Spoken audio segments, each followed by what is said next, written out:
All right, thank you for tuning in. We're here once again. We're at the spot, the only spot. I'm going to talk about things to remember. Remember, your checklist. Your checklist is everything on the inspection minus the verbiage for what you're checking for. So when they, at the exam site, they're going to give you the checklist. You use the checklist to your advantage, right? So when I get in the truck, I'm going to go through my checklist. Seatbelt's not on the checklist, but it's the most common. It's like the basic thing before you do anything. Seatbelt. Put my seatbelt on. Mr. Examiner, I'm going to go ahead and I'm going to check my ABS light on my truck and trailer and my DEF indicators on my dash once I turn the key and cycle the truck. So safe start.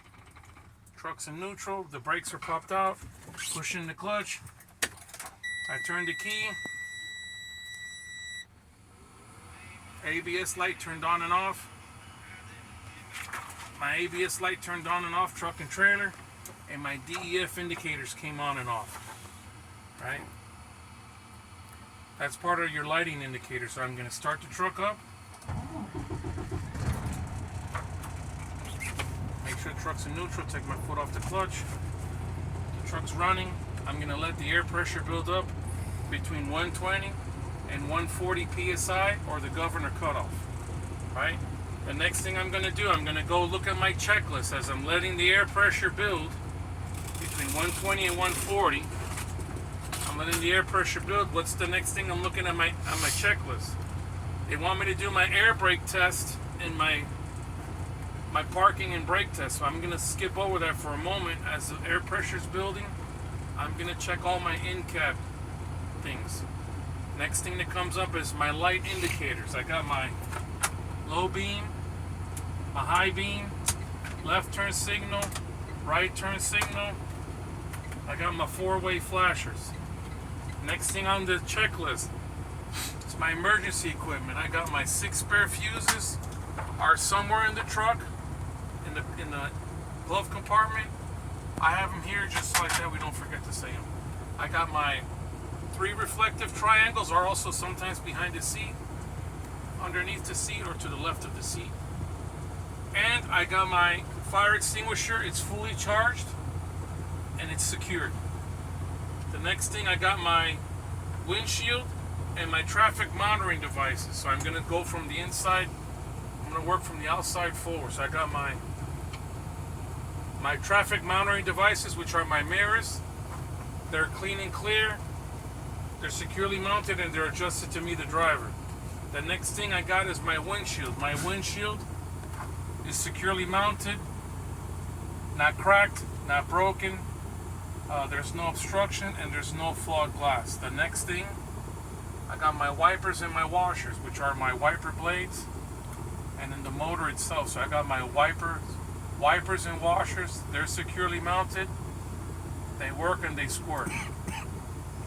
The next thing I come to, I'm going to do my heater and my defrost. So I'm working crossways. I got my heater. I'm going to put the button for the 2 that has a little man and the little squiggly lines, which is the windshield. My defrost on top is working. My heat down below is working. The next thing on my checklist, I got my horns. I got my city horn and my air horn. City horn, country horn, right? I'm letting the air pressure build. The governor kicked in while we were talking. My governor kicked in. Now it's within the proper range, so I don't have to say anything to the examiner because it's at the proper range. The next thing I'm going to do, I'm going to check for air leaks. First thing is my air leaks. I should not lose more than 4 psi in 1 minute's time. I would put my phone, my stopwatch phone, and anything that's a timing device. Set up my phone. I'm going to put the truck in neutral. It can either be in neutral or I can put it in first. I like to put it in first so it doesn't roll on me. Put the truck in first. I'm going to turn the truck off. I'm going to push in both my brakes for my tractor and trailer. Then I'm going to turn my key to accessory. Mr. Examiner, my ABS light came on and off, truck and trailer, and my DEF indicators came on and off on my dash. That's just in case I forgot it the first time. Now what I'm going to do, I'm going to push down on my brake pedal. I'm going to let the air stabilize, and I should not lose more than 4 psi in 1 minute. So I'm going to step on the brake.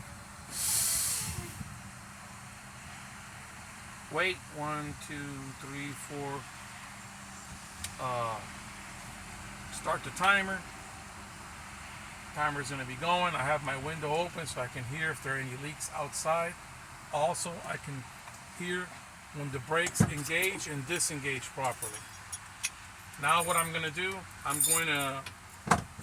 we're counting down just for time purposes. Let's just say 57, 58, 59, 60. Take my foot off the brake. Mr. Examiner, I did not lose more than 4 psi in 1 minute. Therefore, I have no air leaks. The next thing I'm going to do, I'm going to check my air warning device, which is my low air warning alarm. I'm going to fan my brakes, and at 55 psi and above, the low air warning lights should come on. Some trucks have an audible, and some trucks don't, so it's the light and or the alarm should come on. So I'm going to fan my brakes softly.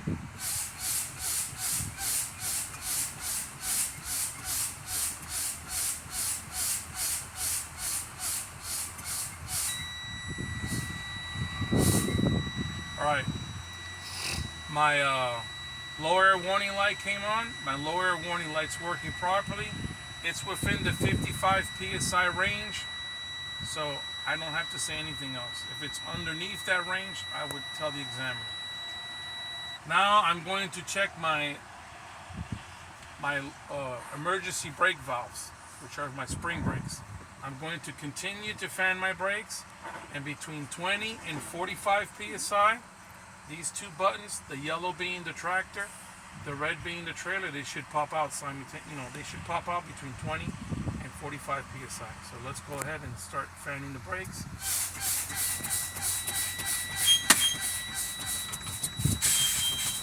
I have the trailer go off.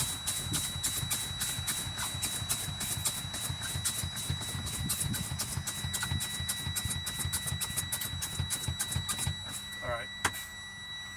The buttons popped out. Now, for this instance, which is good for instructional purposes, these brakes bled down almost at 0. So I'm going to tell the examiner, hey, my emergency brakes popped out. My emergency brakes are working properly, but they're not within the range that's specified. So the tractor popped out probably like at 10 psi. The trailer, it did pop out within range, but I had to bleed the brakes completely to have both of them pop out. So the tractor and trailer, they're both popped out. They're working properly. They're not within range. Truck is at like 10 and the trailer is like at 5. So now what I'm going to do, I'm going to safe start the truck. Truck's in neutral. The brakes are popped out. I'm going to push in the key, turn the truck off. I'm going to turn the key. My ABS light turned on and off. Truck and trailer. And my DEF indicators came on and off on my dash. I'm going to start the truck up.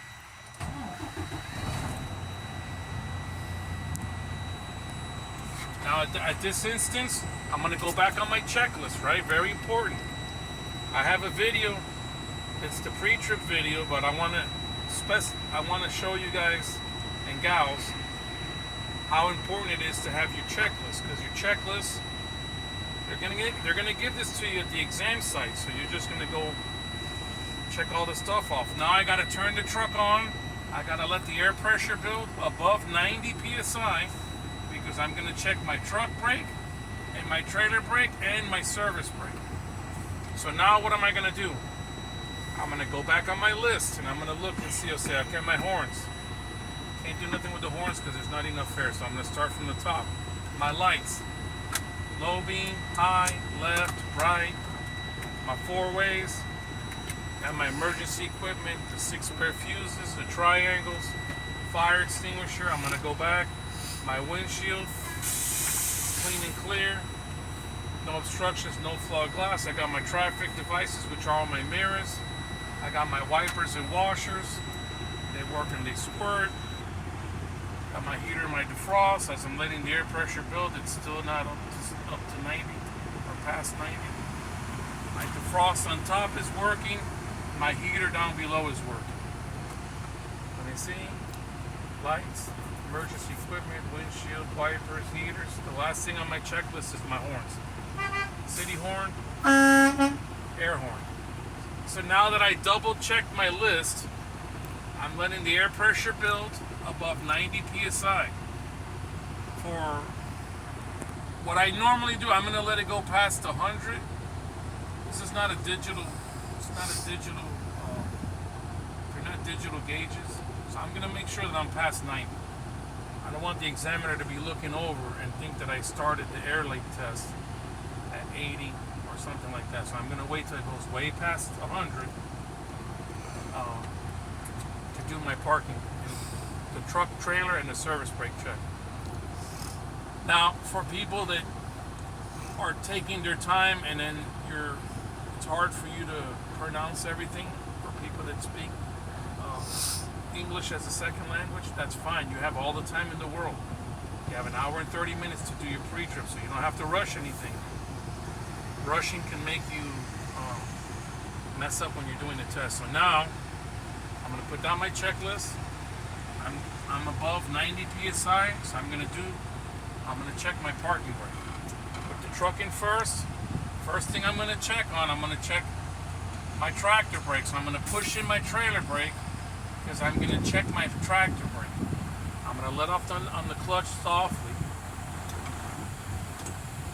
My truck did not move. My truck brake's working properly, right? So now I'm going to check my trailer brake. I'm going to push in my tractor, right? I'm going to release my tractor brake and I'm going to apply my trailer brake. I'm going to give it a little tug. Lift up off the clutch. My trailer did not move. My trailer brake is working properly. Also, I have no play in my fifth wheel connection. The next thing we're going to check the service brake. So I'm going to push in both of my brake pedals. I'm going to push them both in. Tractor and trailer. I'm going to pull forward at 5 miles an hour.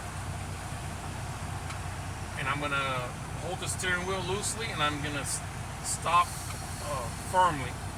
I want to make sure if there's any play in my steering wheel. So I'm going to pull up.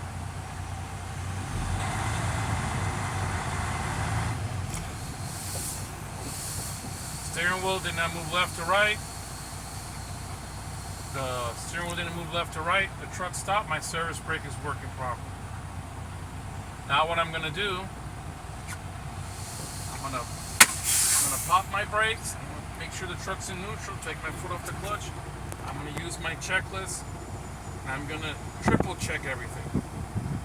Remember, when you do the air brake test and you do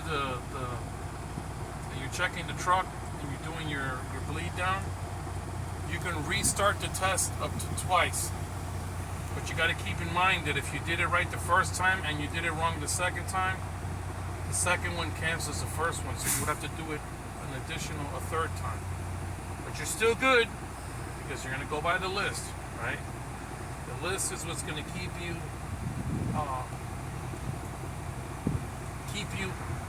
looking at the bullet points, what you're going to check throughout the test. Remember, we're starting on the inside. The next thing on my checklist is my light operations check. So once I make sure that I didn't forget anything on the inside, and I'm positive that I didn't do anything, that I did the brake test, the check for air leaks, I checked for the tug test, and I did my service brake test. Once I'm sure that I'm good with that, then I'm going to tell the examiner, Mr. Examiner, please step outside of the vehicle and help me check my lights outside. remember, some trucks, if you don't have the key turned to accessory, the turn signals won't work. Some of them do it without, it's going to be depending on the truck that you're testing it. But to be on the safe side, what you're going to do, you're going to leave the lights on your truck. You're going to turn the key off. All right, you're going to turn the key to accessory, just in case I need it to initiate the turn signals. And my four-ways don't need anything because they're always going to be, but just for the turn signals. I leave my lights on completely because remember, some of these trucks, the light settings, I'm not going to be here. Low beam, running light, marker light. No, I'm going to leave the light on because I'm allowed to leave the light on during the test. That's going to have my low beams and all my marker, running, and my clearance lights, truck and trailer on. So the examiner comes out, he's going to stand right in front of the vehicle, and he's going to kind of look at you like, what do you want me to check? And you got to tell him, all right, Mr. Examiner, my low beam, they're already on because I left the switch on. My high beam, left turn signal, right turn signal, my four-ways, he gives me the thumbs up. He stands over here and he's looking at me like he's waiting for the bus. Obviously, he wants me to check the lights on the sides of the vehicle, so I'm going to tell him, check the lights on my right side, please. He's going to walk over to the right. Then I'm going to tell him my running light and my marker light, which is that bulb on the outside of the truck has four functions. It's a running light, it's a marker light, it's a turn signal, and it's a four-way flasher.